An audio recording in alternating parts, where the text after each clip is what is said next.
Ambassador Kelvith of the Zenari Republic had thought it would be the perfect diplomatic solution. Give the humans their own world, something so impossibly perfect that even these Deathworld survivors would struggle to adapt. Then, when they inevitably failed, the Galactic Council could relocate them to proper reservation worlds with clear consciences. The planet designated as New Eden was everything Earth was not. Gentle gravity at 0.7 standard. Stable weather patterns with no extreme temperatures. Abundant fruit trees that required no cultivation. Crystal clear streams with perfectly balanced mineral content.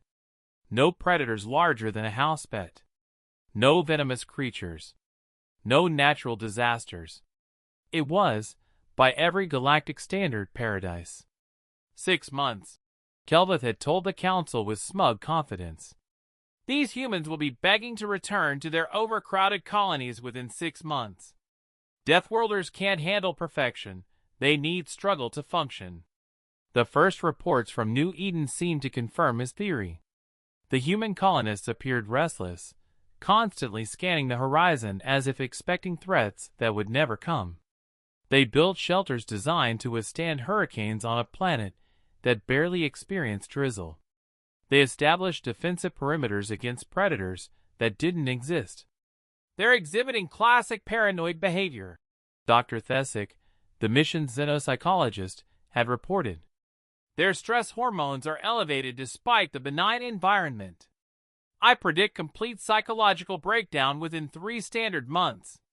Kelvith had been so certain of success that he'd scheduled a follow-up visit to document the humans' inevitable request for relocation.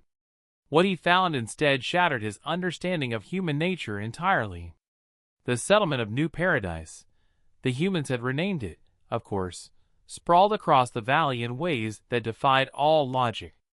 Where other species would have built a single, efficient community center, the humans had constructed dozens of smaller settlements connected by roads that seemed to serve no purpose except to make travel more difficult. Ambassador Kelvith, Dr. Sarah Chun, the colonial administrator, greeted him with the unsettling enthusiasm that humans displayed even in the face of adversity. Perfect timing. We're just about to start the Harvest Festival. Harvest Festival? Kelvith asked, confused. The planet's fruit trees produced year-round. There was no seasonal cycle requiring celebration. Oh yes, Dr. Chen beamed. We've managed to establish seasonal agriculture across 17 different climate zones. Took us months to figure out how to create proper winter conditions in the northern valleys, but the results are spectacular. Kelvitha's translator implant struggled with the concept. You created winter? On purpose? Had to, replied colony engineer Marcus Rodriguez, approaching with what appeared to be dirt under his fingernails. Impossible on a world where everything grew without effort. The colonists were getting listless. Humans need challenges, seasons, reasons to work together toward goals. As they walked through the settlement, Kelvitha's horror grew. The humans hadn't just adapted to paradise. They had systematically destroyed it. They had dammed the gentle streams to create rushing rapids for whitewater rafting. They had cleared sections of fruit forest to plant crops that required intensive labor. They had even imported earth insects to create what they called ecosystem complexity. But why? Kelvith finally asked. This world was perfect. Dr. Chen stopped walking and fixed him with that peculiar human expression that indicated they were about to say something profound. Perfect for whom? Ambassador, you gave us a world without seasons, without challenge, without the need to grow or adapt or overcome. That's not paradise, that's purgatory. They crested a hill, and Kelvith saw the full scope of human modification.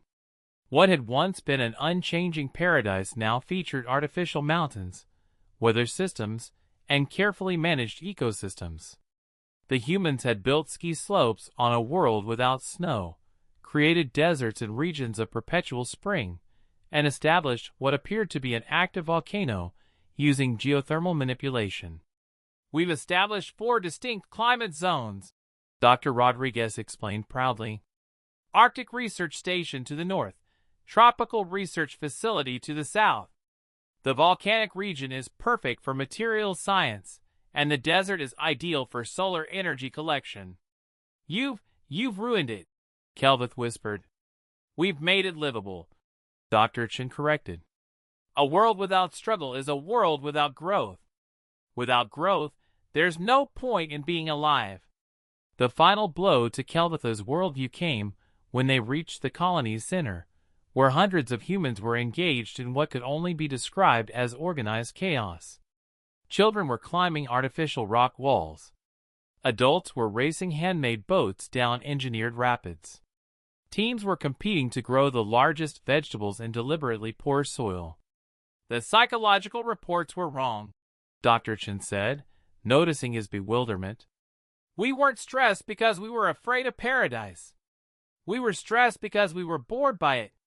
Humans need to earn their paradise, not inherit it. As Kelvith watched a group of colonists celebrating the successful completion of an entirely artificial obstacle course, he realized the Council had made a fundamental error in their understanding of humanity. They hadn't given humans a paradise world as a trap.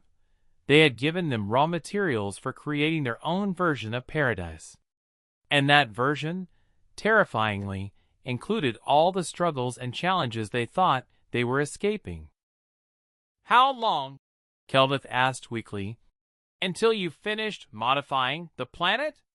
Dr. Chen grinned with that particular human expression that had come to terrify diplomatic corps across the galaxy. Oh, we're never finished. That's the point.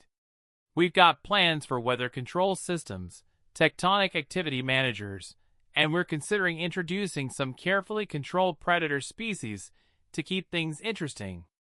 As his shuttle lifted off from New Paradise, or New Eden, or whatever the humans were calling their magnificent disaster, Kelvith dictated his final report to the Council. Recommendation: never give humans anything perfect. They will inevitably break it, modify it, and somehow make it both more dangerous and more beautiful than before. The Deathworld classification was never a joke. It was a warning,